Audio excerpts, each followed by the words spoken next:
تھر کے کوئلے سے 2000 میگا واٹ بجلی پیدا کرنے کے لیے 182 ارب روپے کے اہم منصوبے کا سنگ بنیاد رکھ دیا گیا ہے۔ اس اہم منصوبے کے ذریعے ان 2000 میگا واٹس کے پاور پلانٹس کو پانی مہیا کیا جائے گا، اور یہ پاور پلانٹس کب مکمل ہوں گے وہ آج آپ کو تفصیل سے بتائیں گے۔ السلام علیکم ویورز، میں ہوں آپ کا میزبان عبد الرحمان۔ تھر، جس کا نام ہم سب نے سنا، جہاں پر موجود کوئلہ ایک سرٹیفائیڈ دنیا کے 5 بڑے کو ریزروز میں شمار ہوتا ہے۔ ستم ظریفی دیکھیے کہ 1994 میں یہ ذخائر دریافت ہوئے، اور ان سے جو استفادہ ہم نے حاصل کیا وہ سن 2018 میں جا کر کیا، جب ہم نے پہلا کول پاور پلانٹ یہاں لگایا جو کہ 660 میگا واٹ کا ہے۔ اب کیا تھا کہ تھر کول کے اندر پاور پلانٹس تو لگ رہے ہیں، لیکن ان پاور پلانٹس کو کولنگ کے لیے جو پانی درکار ہے وہ مہیا ہی نہیں کیا گیا۔ اس وجہ سے 2000 میگا واٹس کے جو انڈر کنسٹرکشن پاور پلانٹس ہیں تھر میں، وہ ناکام ہونے کا خدشہ تھا۔ اس مسئلے کو حل کرنے کے لیے سندھ حکومت نے 182 ارب روپے کا منصوبہ تیار کیا اور ایک کویتی کمپنی کے ساتھ پبلک پرائیویٹ پارٹنرشپ کا منصوبہ بنایا، جس کے تحت یہ کمپنی نارا کینال سے ایک پہلے کینال کھودے گی اور پھر پائپ لائن کے ذریعے ان پاور پلانٹس تک پانی مہیا کیا جائے گا۔ 200 کیوسک پانی جو ہے وہ لیا جائے گا نارا کینال سے، اس میں سے 45 کیوسک جو ہے ان پاور پلانٹس کو دیا جائے گا جو کہ 2000 میگا واٹ کے ہیں، اور 155 کیوسک پانی جو ہے اس علاقے کے اندر موجود جو زرعی رقبہ ہے اس کو سیراب کرنے کے لیے دیا جائے گا۔ اب اس ساری ایفرٹ کا پاکستان کو کیا فائدہ ہوگا؟ ایک تو یہ پروجیکٹ ہر سال 35 ارب روپے کا ریونیو جنریٹ کرے گا، اس سے اس کا جو قرض ہے وہ تقریباً 5-6 سال میں بآسانی اتر جائے گا۔ اس کے بعد پروفٹ ہے۔ اس کے علاوہ یہ کمپنی جو ہے وہاں پر 2 ریزروائرز بنائے گی، ایک کے اندر 30 دن کا پانی اور دوسرے میں 45 دن کا پانی محفوظ کیا جا سکے گا، اور اس پانی کے اندر پھر مچھلیاں چھوڑ کر فش فارمنگ کی جائے گی۔ اس سے بھی لوکل کمیونٹی کو بہت بڑا فائدہ ہونے جا رہا ہے، اور یہ اس لیے کیا جائے گا، خدا نخواستہ جیسے آج کل خشک سالی کا معاملہ ہے تو ان پاور پلانٹس کو ٹھنڈا رکھنے کے لیے تو ہمیں بطور کولنٹ پانی چاہیے،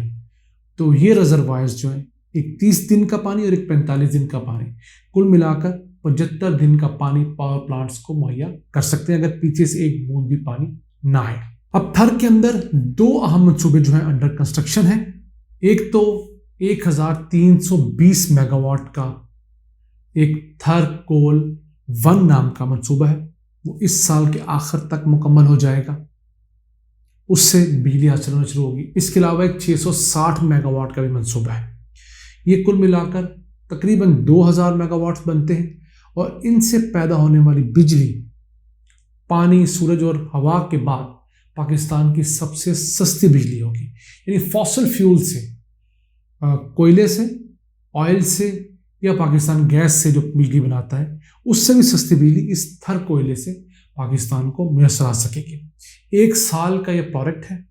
ابھی شروع ہے، اور امید ہے اگلے سال جون سن 2023 تک یہ مکمل ہو جائے گا۔ اس کے ساتھ ساتھ یہاں پر ایک واٹر فلٹریشن ٹریٹمنٹ پلانٹ بھی لگایا جائے گا، جس سے نہ صرف اس پلانٹ کو دیا جانے والا پانی پیوریفائی کیا جائے گا، بلکہ مقامی آبادی کے لیے جو پینے کا صاف پانی ہے وہ بھی مہیا کیا جائے گا۔ تو بڑا اچھا منصوبہ ہے، دیر آئے لیکن درست آئے۔ ہم امید کرتے ہیں جلد از جلد مکمل ہو، اور یہ سستی بجلی 2000 میگا واٹ بجلی اس سال کے آخر تک پاکستانی سسٹم میں شامل ہو جائے۔ اسی کے ساتھ مجھے یقین ہے کہ ہمارے بہت سارے دوست سوال پوچھ رہے ہوں گے کہ ہم نے آپ کو بتایا کہ وہ کہاں گیا منصوبہ جہاں پر تھر کے کوئلے سے ہم نے ڈیزل بنانا ہے۔ تو جناب، میں نے آپ کو بتایا تھا مارچ کے مہینے میں گزشتہ حکومت جو تھی پی ٹی آئی کی، اس سے متعلق پالیسی بنا چکی تھی، لیکن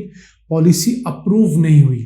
کیونکہ اس کو کیبنٹ میں اپروو کرنا ہوتا ہے، اور اس وقت یہ ووٹ آف نو کانفیڈنس آ گیا، معاملات تلپٹ ہو گئے، تو پالیسی اپروو نہیں ہو سکی۔ اور بیک اینڈ کے اوپر جو یہ تھر کا کوئلہ ہے اس سے ڈیزل اور جو فرٹیلائزر ہے، یہ 2 چیزیں بنانے کے لیے چائنیز کمپنی جو ہے وہ فیزیبلٹی اسٹڈی کر رہی ہے اپنے طور پر۔ امید ہے کہ اس سال کے آخر میں یا اگلے سال کے شروع میں وہ فیزیبلٹی اسٹڈی مارکیٹ میں آ جائے گی، اور میں امید کرتا ہوں کہ موجودہ حکومت جو ہے وہ اس سلسلے کے اندر کچھ تیزی دکھائے اور اس پالیسی کو منظور کرے تاکہ پاکستان کے اندر انٹرنیشنل بڈنگ کے ذریعے ایسی کمپنیاں بلائی جا سکیں جو تھر کے کوئلے کو استعمال کر کے اس سے سستی گیس بنائیں، اس سے ڈیزل بنائیں، اس سے فرٹیلائزر بنائیں۔ تو یہ اب کرنے کا کام ہے۔ اسی کے ساتھ ساتھ میں ایک کلیریفیکیشن دے دوں کہ موجودہ جو وزیر توانائی ہیں خرم دستگیر، انہوں نے کہا جی کہ ہم کوشش کریں گے کہ جو ہمارے موجودہ کول پاور پلانٹس ہیں ان کو تھر کے کوئلے پہ شفٹ کرتے ہیں۔ ایسا ظلم ہے جب گزشتہ حکومت میں ان لوگوں نے یہی پاور پلانٹس لگائے۔ یاد رکھیے گا پاکستان میں اس وقت جتنے بھی کول بیس پاور پلانٹس ہیں وہ سارے کے سارے نون لیگ نے گزشتہ حکومت 2013 سے 18 کے درمیان لگائے تھے، لیکن ظلم یہ کیا کہ وہ تمام پاور پلانٹس امپورٹڈ کوئلے کے اوپر لگائے گئے۔ اس وقت قانون میں ان کے ساتھ ایگریمنٹ میں شک نہیں رکھی گئی کہ جناب آپ نے جو پاور پلانٹ لگانا ہے آپ نے اس طرح کا لگانا ہے کہ کل کو 2، 4، 5 سال بعد جب ہماری اپنی کول مائن سے بلک میں کوئلہ دستیاب ہوگا تو آپ لوکل کوئلہ استعمال کریں گے، اس سے پہلے تک ہم امپورٹڈ کوئلہ استعمال کر سکتے ہیں۔ اب وہ پاور پلانٹس اس طرح کے بنے ہوئے ہیں کہ وہ امپورٹڈ کوئلہ جو ہے جو تھوڑا بہتر کوالٹی کا ہے اس کو صرف استعمال کر سکتے ہیں۔ اس کے اندر پاکستانی کوئلہ جو نسبتاً کم درجے کا ہے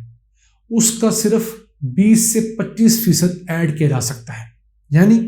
ہم جو ٹوٹل کوئلہ استعمال کریں گے مثال کے طور پر 100 ٹن،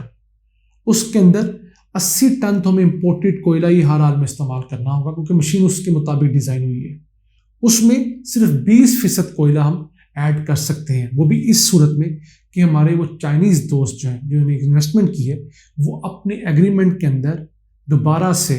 کچھ ترمیم کریں اور اس چیز کو الاؤ کریں کہ پاکستان کا جو تھر کا کوئلہ ہے جس سے اس وقت 660 میگا واٹ بجلی حاصل ہو رہی ہے اس کول کو استعمال کر کے ان پاور پلانٹس کو چلایا جا سکے۔ پوری طور پر وہ پاور پلانٹس بالکل تھر کے کوئلے پہ نہیں چل سکتے، یہ ایسے مونگی ماری ہے خرم دستگیر نے جیسے کہ وہ مار رہے ہوتے ہیں کہ پاکستان میں کہیں بھی لوڈ شیڈنگ نہیں ہے،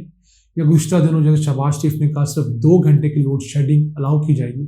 حالانکہ شاہد خاقان عباسی کیٹیگوریکلی یہ کہہ چکے ہیں کہ ہم ہر گھنٹہ لوڈ شیڈنگ کی عوض $125 ملین بچا رہے ہیں، یعنی اگر پاکستان میں اوسطاً 10 گھنٹے لوڈ شیڈنگ ہو رہی ہے، حالانکہ بہت سارے علاقوں میں 14-16 گھنٹے لوڈ شیڈنگ بھی ہے، ہم اوسطاً 10 گھنٹے کہہ لیں تو پاکستان اس کے عوض ماہانہ $1.25 ارب بچا رہا ہے کیونکہ ہمارے پاس ڈالرز کم ہیں۔ ہم نے 60% پاور پلانٹس جو ہیں امپورٹڈ فیول پہ لگائے ہوئے ہیں، امپورٹڈ فیول خریدنے کے ہمارے پاس پیسے نہیں ہیں۔ تو شاہد خاقان عباسی بہت ساری باتیں، بہت ساری سچائیاں کھل کر بیان کرتے ہیں۔ میں اس معاملے میں ان کا ضرور معتقد ہوں کہ جناب خواہ آپ کے جو بھی معاملات ہوں جس مرضی سیاسی پارٹی سے ہوں، اسی طرح انہوں نے ایک دفعہ کہا تھا کہ پاکستان میں ہر آنے والی حکومت دھاندلی کے ذریعے آتی ہے۔ اینکر نے پوچھا کہ آپ کی 2013 والی حکومت بھی آئی تھی، انہوں نے کہا جی جتنی کہ دھاندلی ہر الیکشن میں ہوتی ہے اتنی کہ دھاندلی ہماری دفعہ بھی ہوئی تھی اور عمران خان کی دفعہ بھی ہوئی، اور ایک فیکٹ ہے پاکستان میں کوئی 20-25 حلقے ایسے ہیں قومی اسمبلی کے جہاں پر کچھ الٹ پلٹ کر دیا جائے تو ایک پارٹی حکومت بنانے کی پوزیشن میں آ جاتی ہے۔ تو یہ وہ ایشوز ہیں، یہ وہ فیکٹس ہیں۔ پاکستان میں آج ہونے والی لوڈ شیڈنگ اس وجہ سے نہیں کہ ہمارے پاس پاور پلانٹس نہیں ہیں۔ پیپلز پارٹی کے دور میں ایشو تھا کہ ہمارے پاس ڈیمانڈ زیادہ تھی اور پاور پلانٹس کم تھے۔ آج ہمارے پاس پاور پلانٹس زیادہ ہیں، ڈیمانڈ کم ہے، لیکن ہمارے پاس ان پاور پلانٹس کے لیے امپورٹڈ کوئلہ، امپورٹڈ گیس خریدنے کے پیسے نہیں ہیں۔ تو اب ہم ان پیسوں کو بچانے کے لوڈ شیڈنگ کر رہے ہیں، اور اس لوڈ شیڈنگ کی وجہ سے نہ صرف ہم اپنی ذاتی زندگیوں میں بہت زیادہ انکمفرٹیبل ہیں بلکہ پاکستان کی انڈسٹری اور اسپیشلی ایکسپورٹس والی انڈسٹری آہستہ آہستہ بند ہو رہی ہے، اور پاکستان کی مئی کے مہینے میں ایکسپورٹس اپریل کے مہینے سے کم ہوئی ہیں، اور یہ کمی پچھلے پورے 1 سال میں پہلی دفعہ دیکھنے میں آئی ہے۔ ہر ماہ ہم گزشتہ ماہ سے زیادہ ایکسپورٹس کر رہے تھے، لیکن مئی کے مہینے میں ہم نے اپریل سے کیوں کم ایکسپورٹس کی؟ کیونکہ ہمارے پاس انڈسٹری کو دینے کے لیے بجلی نہیں ہے۔ ہم اللہ سے دعا گو ہیں کہ وہ پاکستان میں موسم بہتر کرے، ہمارے ویسے حالات ٹھیک ہوں، ڈیمز میں پانی آئے، مانسون جلدی شروع ہو، تاکہ ایک تو لوڈ شیڈنگ سے چھٹکارا حاصل ہو اور دوسرا ہمارے ایکسپورٹس میں اضافہ ہو۔ ان الفاظ کے ساتھ اپنے میزبان عبد الرحمان کو اجازت دیجیے۔ اللہ نے کے بعد